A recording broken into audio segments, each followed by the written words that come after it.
xroniki ağrılardan bir söhbət gedirsə, xroniki ağrılarla yanaşı psixogen ağrılar da baş verə bilər.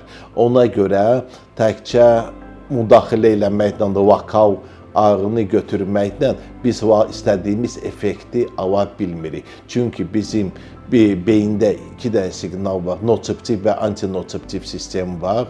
Problem olanda bədəndə noseptiv sistem qoşulur, həmən o insana işarə edir ağrı şəklində siqnal gedir ki, yəni ki, səndə orada problem var. Antinoseptiv sistem isə endomorfinlər buraxır, onlar da morfidən güclü olan bir maddələrdir, ağrını kəsməlidir.